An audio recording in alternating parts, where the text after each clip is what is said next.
Job करत असतानाच तेव्हा एकीकडे पॅरलली मला जशी लहानपणापासूनच सवय होती की काहीतरी करत राहायचं, स्वस्त कधीच बसलो नाही.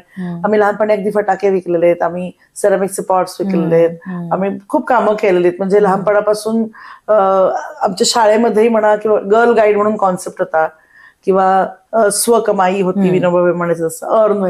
त्यामुळे खूप गोष्टी परिस्थितीमुळेही आणि वेळ ह्याच्यामुळे आम्हाला काम करायला आवडतं आणि त्याची कधी लाज नाही वाटली.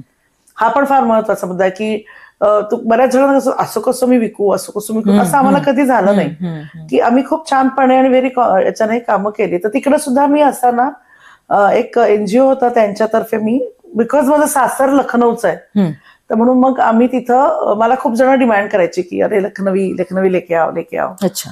मग ते पहिल्यांदा गिफ्ट घेतले दुबईचे जे फ्रेंड्स झाले होते. ओके.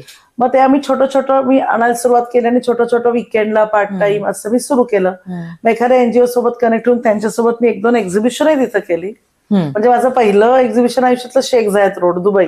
ओके. आता तेच पण झालं आणि ते पण ते it was more of a hobby आणि अजूनही त्या रादर हॉबी म्हणूनच त्याच्याकडे मी जास्त बघते आणि छान चालू आहे. म्हणजे त्याच्यात हे नाहीये, पण ते मेनली ह्याच्यामुळे शिफ्ट झालं की जेव्हा मला फुल टाइम जॉब नाही करता आला किंवा तरी ते पुढे मी करीन असं ठरवलं नव्हतं, पण आवड आणि हॉबी आणि रिक्वायरमेंट म्हणून ते सुरू झालं आणि ते इतकं आवडतं कारण त्याची आर्टिस्टिक ते लखनवी मला आवडतंच पहिल्यापासून, कारण की मुळात आर्टची म्हणजे अशी एक आवड आहेच, तर ती इनडायरेक्टली तिथं जोपासली जाते.